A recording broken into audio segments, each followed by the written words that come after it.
नमस्कार दोस्तों, आज हम लोग देखेंगे सिख संप्रदाय से संबंधित समीक्षाधिकारी और सहायक समीक्षाधिकारी के विगत वर्षों में पूछे हुए प्रश्नों को। इसके बाद मराठा राज्य और संघ से रहेगा। उसके बाद फिर आज ही के दिन समीक्षाधिकारी सहायक समीक्षाधिकारी की परीक्षा में मध्यकालीन भारत से पूछे हुए सभी सवालों का जो है कि समापन हो जाएगा। तो चलिए बढ़ते हैं आज के पहले सवाल की तरफ। आज का पहला सवाल है कि निम्नलिखित में से किसे गुरु नानक ने अपना उत्तराधिकारी घोषित किया था। ऑप्शन ए है बाला, ऑप्शन बी है लहना, सी है मर्दाना और डी है श्रीचंद।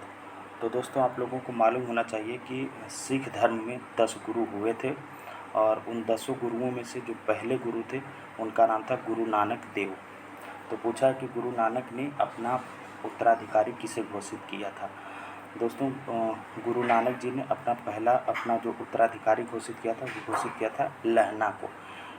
लहना इनके शिष्य थे और इन्हीं को उन्होंने जो है कि अपना उत्तराधिकारी नियुक्त किया। और लहना जो हैं ये गुरु अंगद के नाम से सिख धर्म के दूसरे गुरु जो है कि बनते हैं। 10 गुरुओं में से ये दूसरे नंबर के हैं। तो अब जान जाइए कि गुरु नानक देव के बारे में।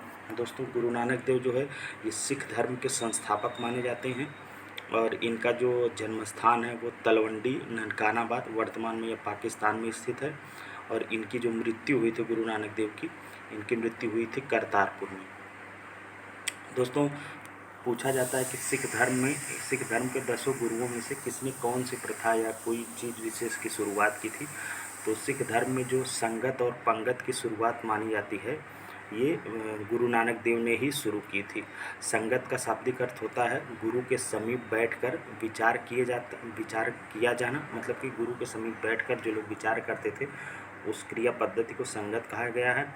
और पंगत का मतलब है कि इसके तहत जो है लंगर, जो निःशुल्क भोजन की व्यवस्था की गई है, उसकी शुरुआत की गई थी। तो अगर आपसे पूछा जाए आगामी किसी परीक्षा में कि गुरु नानक देव ने जो है कि संगत और लंगत प्रथा की शुरुआत की थी, तो आप बोलिएगा हाँ। और इनका संगत और पंगत का शाब्दिक अर्थ या मतलब से भी आप सवाल आ सकता है। तो पंगत वही लंगर में लग करके जो निःशुल्क भोजन वितरित किया जाता है उसी को पंगत कहा गया है। और संगत गुरु के समीप बैठकर जो विचार किए जाते थे उसे। और इन्होंने ही अपने शिष्य लहना अर्थात जो अंगद गुरु के नाम से उत्तराधिकारी बनते हैं, इन्होंने ही जो है कि उन्हें अपना दूसरा उत्तराधिकारी बनाया था। देखिए, लहना के बारे में थोड़ा सा जान जाइए कि इनका जो है कि प्रारंभिक नाम लहना रहता है और इन्होंने गुरुमुखी लिपि का आविष्कार किया था। जो सिखों के दूसरे गुरु बनते हैं गुरु अंगद, इन्होंने जो है कि गुरुमुखी लिपि का आविष्कार किया था। और इन्होंने लंगर व्यवस्था जो गुरु नानक देव जी शुरू किए थे उसको इन्होंने अस्थायी बना दिया। तो इस एक प्रश्न से आपको जो है कि इतने सारे तथ्यों को जानकारी मिली। और ये हाल ही फिलहाल में 2021 में, मतलब 2023 का परीक्षा अगर सफल हुई होती जो कि 11 फरवरी को थी, तो जस्ट उसके पहले की ये प्रीलिम्स परीक्षा में सवाल पूछा गया था। तो सिख धर्म से अब भी सवाल आ सकता है। कहाँ से आ सकता है वो मैं आपको बताने की कोशिश करूँगा कि जितनी जानकारी मैं दूँ उतने में से ही फंस जाए आने वाले भी परीक्षा में। तो चलिए बढ़ते हैं अगले सवाल की तरफ। अगला सवाल है, किस सिख गुरु को अकबर ने 500 बीघा जमीन दी थी। अर्जुन देव, रामदास, हर राय, तेग बहादुर। तो सिख गुरु जो रामदास थे, इनको जो है कि अकबर ने 500 बीघा ज़मीन दी थी।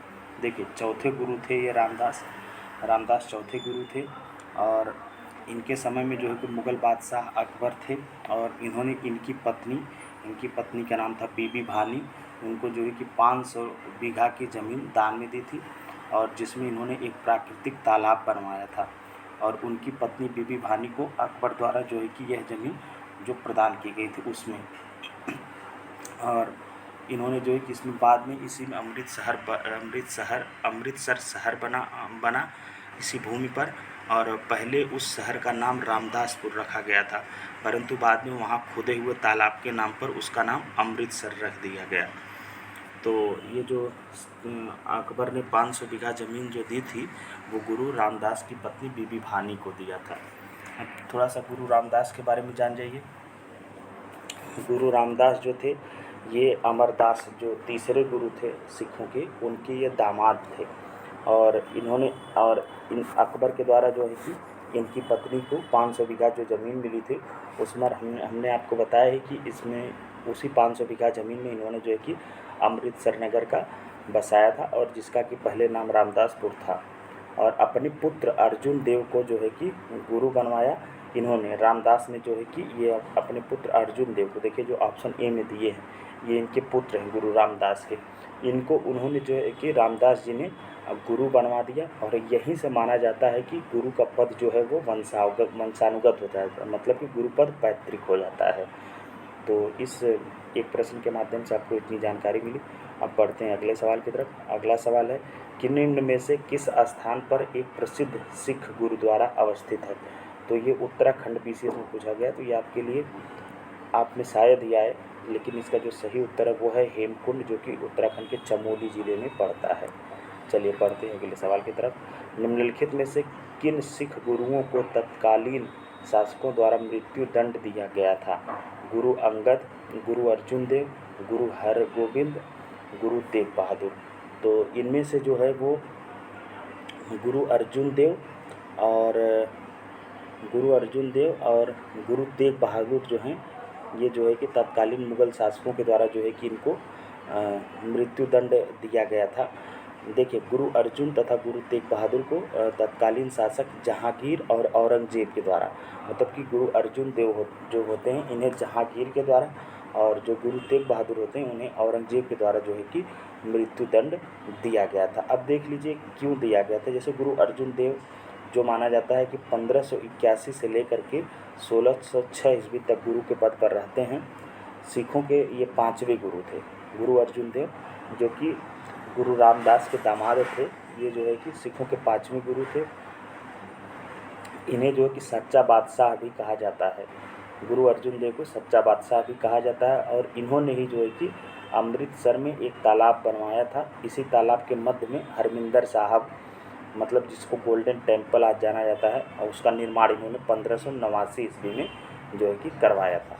और गुरु अर्जुन देव ने ही 1604 ईस्वी में आदि ग्रंथ की रचना की थी। ये सारे सवाल पूछे जाते हैं, तो आप लोग पेपर और पेन लेकर के इन तथ्यों को नोट कर लीजिएगा कि गुरु अर्जुन देव ने ही जो है कि आदि ग्रंथ की रचना की थी 1604 ईस्वी में। क्योंकि ये अभी हमने बताया कि 1581 से 1606 ईस्वी तक रहते हैं, तो अपनी मृत्यु से 2 वर्ष पहले ये जो है कि आदि ग्रंथ की रचना करते हैं। देखिए 1606 ईस्वी में आखिर इनको मृत्यु दंड क्यों जहांगीर के द्वारा दी जाती है, उसे आप जान लीजिए कि 1606 ईस्वी में जहांगीर का पुत्र जो खुसरो रहता है वो अपने पिता से बगावत कर लेता है उत्तराधिकार के लिए।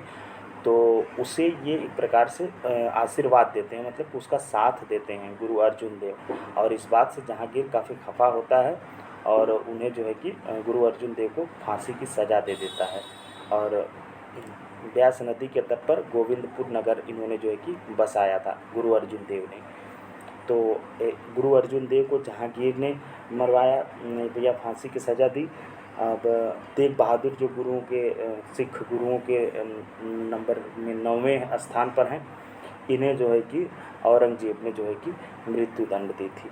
अब थोड़ा सा ये जो गुरु तेग बहादुर हैं उनके बारे में जान लीजिए, इसके अलावा कि इन्हें जो है कि औरंगजेब ने मरवाया था। देखिए ये हरगोविंद के पुत्र थे। गुरु तेग बहादुर जो थे ये हरगोविंद के पुत्र थे।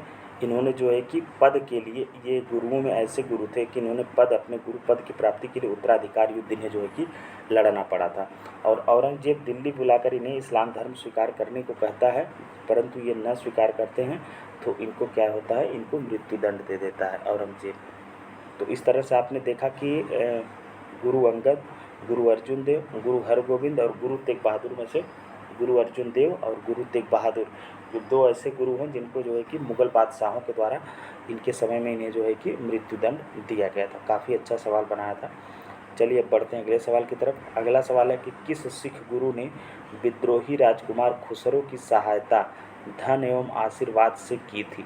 देखिए अभी आपने देखा था कि गुरु अर्जुन देव जो है कि खुसरो की सहायता किए थे, तो वहीं से सवाल बन गया। ये भी इसका भी सही जवाब होगा गुरु अर्जुन देव। हमने व्याख्या में आपको बताया था कि उसे जो है कि जब वो खुसरो अपने पिता जहांगीर से उत्तराधिकार को लेकर के बगावत करता है, तो खुसरो से बहुत नाराज़ होता है जहांगीर, और उसे जो है कि उसे लगता है कि जहाँ खुसरो की मदद किए हैं गुरु अर्जुन देव, और इसी के बदले गुरु अर्जुन देव को जो है कि वह फांसी की सज़ा दे देता है। तो इस तरह से इसका सही जवाब हो जाएगा सी, मतलब कि गुरु अर्जुन देव। चलिए, तो इस तरह से जो है कि सिखों के जो 10 गुरु थे उनसे संबंधित जितने भी सवाल आए थे वो जो है कि कंप्लीट हुए।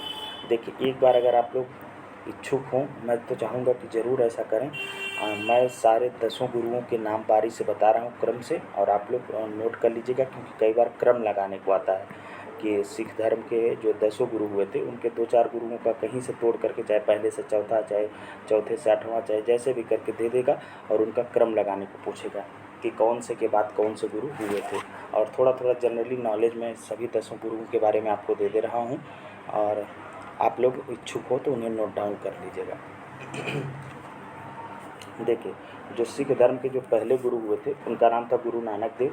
हमने आपको बताया ये सिख धर्म के संस्थापक माने जाते हैं। ये सिख धर्म के संस्थापक माने जाते हैं। और जो सिख धर्म के जो दूसरे गुरु हैं वो हैं लहना, जो इनके शिष्य रहते हैं, लेकिन वो अंगद, गुरु अंगद के नाम से गुरु के पद पर बैठते हैं। उसके बाद तीसरे गुरु हैं गुरु अमरदास। ये अकबर के समकालीन माने जाते हैं। ये अकबर पूछा जाता है, ऐसे सवालों में पूछा गया कि निम्नलिखित में से कौन से सिख गुरु अकबर के समकालीन थे, तो ये गुरु अमरदास थे। फिर अमरदास के बाद हैं गुरु रामदास। गुरु रामदास के बाद हैं गुरु अर्जुन देव। गुरु अर्जुन देव के बाद हैं हरगोविंद, मतलब गुरु हरगोविंद। फिर उसके बाद है गुरु हरराय। फिर उसके बाद हैं आपके गुरु हरकिशन। फिर गुरु तेग बहादुर हैं। फिर गुरु गोविंद सिंह हैं। तो ये 10 गुरु जो सीरियल से हुए हैं इनको हमने बता दिया आपको, और जो है कि आप इन्हें याद रखिएगा। चलिए बढ़ते हैं अगले सवाल की तरफ। अब अगला सवाल जो है वो टॉपिक से है, जिस टॉपिक से, उस टॉपिक का नाम है मराठा राज्य और शक। देखिए, एक पहला, इसमें से पहला सवाल पूछा गया है इस टॉपिक से कि निम्नलिखित में से कौन सी मुद्रा छत्रपति शिवाजी के राज्य में प्रचलित रजत मुद्रा नहीं थी? रुपया, लॉरी, टका या रूका? तो इसमें से जो है रूका जो है वो छत्रपति शिवाजी के समय में जो है कि प्रचलित रजत मुद्रा नहीं थी। रूका जो थी ये तांबे की मुद्रा थी। किसकी थी? ये तांबे की धातु की मुद्रा थी। और जबकि रुपया, लॉरी एवं टका जो है ये रजत मुद्राएं थी। छत्रपति शिवाजी के समय जो प्रचलित रजत मुद्राएं थी वो इसके अलावा, रूका के अलावा सभी हैं। रुपया, लॉरी और टका। और रूका जो है ये जो है तांबे की मुद्रा थी। किस धातु की थी? ये तांबे की धातु की थी। तो ये आप लोग याद रखिएगा। अब बढ़ते हैं अगले सवाल की तरफ। अगला सवाल है क्वेश्चन नंबर 2। छत्रपति शिवाजी से संबंधित निम्नलिखित घटनाओं को कालक्रमानुसार व्यवस्थित कीजिए तथा नीचे दिए गए कूट से सही उत्तर का चयन कीजिए। देखिए, आप लोगों ने एक बड़ा कॉमन देखा होगा कि समीक्षा अधिकारी और सहायक समीक्षा अधिकारी के सवाल में क्रोनोलॉजी वाले सवालों पे बहुत जो है कि जोर दिया गया है।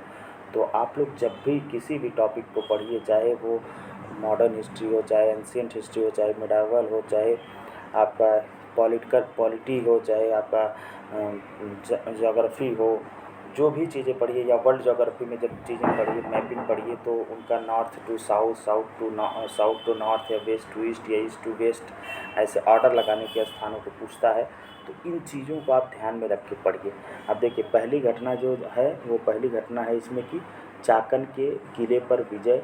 दूसरा ये बता रहे हैं कि अफजल खां का प्रकरण। और तीसरा बता रहे हैं कि मुग़लों से मतभेद का प्रारंभ। और चौथा बता रहे हैं कि सूरत पर आक्रमण। तो इसमें जो है आपका सबसे पहली घटना जो घटती है वो तो यही है कि चाकन के किले पर विजय। चाकन के किले पर विजय छत्रपति शिवाजी के द्वारा 1648 में की जाती है। कब की जाती है? 1648। देखिए, 1648 में जो है कि ये चाकन के किले पर विजय करते हैं। उसके बाद अफजल खां का जो प्रकरण होता है वो अफजल खां का प्रकरण होता है 1659 में। देखिए, हम सारी घटना का सन बता देंगे, फिर आप लोग खुद ही व्यवस्थित कर लेंगे। 1659 1659 में जो है कि अफजल खां का प्रकरण होता है। उसके बाद मुग़लों से मतभेद जो प्रारंभ होता है, मुग़लों से मतभेद प्रारंभ होता है 1657। कब? 1657, 1657 में। उसके बाद जो है सूरत पर आक्रमण तथा सूरत को लूटने की घटना जो होती है इनके द्वारा, छत्रपति शिवाजी के द्वारा, वो है 1664। कब है? 1664। अब इसमें आप देखिए, ऑर्डर लगाइए। तो इसमें सबसे पहली घटना होगी चाकन के किले पर विजय, मतलब पहला। फिर उसके बाद 1657 की घटना है, मुगलों से मतभेद, मतलब कि पहला के बाद तीसरा। देखिए, पहला के बाद तीसरा, अगर दो ही घटना कोई इसमें से मिला लिया होगा, उनका ऑर्डर जानता रहा होगा, उनका घटने की तिथि जानता रहा होगा, तो पहला विकल्प के साथ हो जाएगा और पहला विकल्प ही सही हो जाएगा। फिर देखिए, अफजल खां का प्रकरण होता है 1659 में। फिर सूरत पर जो आक्रमण करते हैं छत्रपति शिवाजी, ये होता है आपका 1664 में। तो इस तरह से ऑप्शन ए आपका सही हो जाएगा। चलिए, अब बढ़ते हैं अगले सवाल की तरफ। अगला सवाल है, नीचे दो कथन दिए गए हैं, एक को अभिकथन ए तथा दूसरे को कारण आर कहा गया है। अब देखिए, अभिकथन ए में क्या बताया गया है कि मुगल साम्राज्य के पतन के बाद मराठा सबसे शक्तिशाली देशज शक्ति के रूप में उभरे। नो डाउट, देशज शक्ति के रूप में उभरे थे मुगलों के पतन के बाद, सबसे मजबूत। कारण बता रहा है कि मराठा पहले शासक थे जिनके पास एकीकृत भारतीय राष्ट्र की संकल्पना थी। तो आइए देखिए, अब हम बताते हैं, तो उसमें से आप विचार करिएगा कि क्या दोनों कथन सही हैं, कथन और कारण, और तो क्या दोनों एक दूसरे की पुष्टि कर रहे हैं या फिर पुष्टि नहीं कर रहे हैं, या अभी कथन सही है या कारण आर जो है गलत है। देखिए, मुगल साम्राज्य के पतन के बाद मराठा सबसे शक्तिशाली देश शक्ति के रूप में उभरे, इसमें कोई संदेह नहीं है।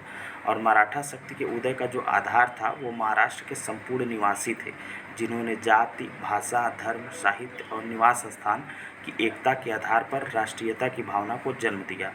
और उस राष्ट्रीयता को संगठित करने के लिए मराठा शासकों ने स्वतंत्र मराठा राज्य की जो है कि स्थापना की। मतलब ये अपनी राष्ट्रीयता को बरकरार रखने के लिए, जो कि जाति, भाषा, धर्म, क्षेत्र इन सबसे परे थी, इसको जो है कि एकत्रित करने के लिए मराठा ने जो है कि इन्होंने स्वतंत्र मराठा राज्य की स्थापना की। परंतु मराठों में जो है वह एकीकृत भारतीय राष्ट्र की संकल्पना का अभाव था, इनमें क्षेत्रवाद था। ये अपने जो मराठा साम्राज्य था, केवल इसी को वो अपना राष्ट्र समझते थे, ये इनमें भारतीय राष्ट्र की संकल्पना का अभाव था। तो इसी कारण देखा जाएगा तो ऑप्शन आपका जो है कि इसमें से अभी कथन तो सही होगा, लेकिन कारण जो है गलत हो जाएगा। पहले शासक थे जिनकी एकीकृत भारतीय राष्ट्र की संकल्पना थी, इनमें एकीकृत भारतीय राष्ट्र की संकल्पना नहीं थी, इसके बजाय इनमें एकीकृत मराठा की संकल्पना थी। किसकी? एकीकृत मराठा राज्य की संकल्पना थी इनके दिमाग में। तो इस तरह से आपका आप देखते हैं कि ऑप्शन कौन सा सही हो जाएगा, मतलब अभिकथन सही है और कारण आर गलत है। तो इस तरह से आपका जो है कि सही हो जाएगा सी, ऑप्शन सी। चलिए, अब बढ़ते हैं अगले सवाल की तरफ। अगला सवाल है, पानीपत का तीसरा युद्ध लड़ा गया था 1526 ईस्वी में, 1761 ईस्वी में, 1556 ईस्वी में और 1857 ईस्वी में। तो 1857 तो आप लोग जानते नहीं होगा। 1526 ईस्वी में तो पहला युद्ध लड़ा गया था पानीपत का, और 1556 में हुमायूं की मृत्यु होती है उस समय। नहीं तो 1761 ईस्वी में जो है कि पानीपत का तीसरा युद्ध मराठों और अहमद शाह अब्दाली, ये अफ़गान था, अब इसके बीच जो है कि हुआ था। और मराठों की सेना का नेतृत्व इस युद्ध में जो कर रहे थे, आप लोग नोट डाउन कर लीजिएगा, पूछा जाता है कि अब कि पानीपत के तृतीय विश्व युद्ध में मराठों की सेना का नेतृत्व कौन कर रहे थे। तो मराठों की सेना का नेतृत्व कर रहे थे सदाशिवराव भाऊ। और इस युद्ध में मराठे जो पूरी तरह पराजित हुए, और युद्ध के प्रत्यक्षदर्शी जो काशीराज पंडित हैं, उन्होंने अपने शब्द में कहा है कि पानीपत का तृतीय युद्ध मराठों के लिए प्रलयंकारी सिद्ध हुआ। चलिए, अब बढ़ते हैं अगले सवाल की तरफ। अगला सवाल और आज के सेशन का आखिरी सवाल भी है कि औरंगजेब की मृत्यु के समय मराठा नेतृत्व किसके हाथों में था। तो औरंगजेब की मृत्यु के समय जो है कि मराठा नेतृत्व वो ताराबाई के हाथ में था। और ये राजा राम की जो है कि राजा राम जो शासक होते हैं, उनकी विधवा रहती हैं, उनकी पत्नी रहती हैं, विधवा हो जाती हैं उसके। तो जब औरंगजेब की मृत्यु के समय मराठा राज का जो नेतृत्व रहता है वो इन्हीं के हाथ में रहता है। देखिए, राजा राम जो हैं ये साहू के प्रतिनिधि के रूप में मराठों का नेतृत्व कर रहे थे। और राजा राम की मृत्यु के बाद उनकी जो विधवा पत्नी है ताराबाई, वो अपने 4 वर्षीय पुत्र शिवाजी द्वितीय को जो है कि शिवाजी द्वितीय के नाम से जो है कि गद्दी पर बैठाती हैं और मुग़लों से ये जो है कि स्वतंत्रता संघर्ष जारी रखती हैं। औरंगज़ेब की मृत्यु के समय इस तरह से जो है कि यही मराठों का नेतृत्व कर रही थी, अर्थात मराठा नेतृत्व इन्हीं के हाथ में था। तो आशा करता हूँ कि आज का वीडियो में इतनी ही बात थी। आशा करता हूँ कि आपको वीडियो पसंद आई होगी। अगर वीडियो पसंद आई होगी तो कृपया लाइक करें और चैनल को सब्सक्राइब करें। धन्यवाद।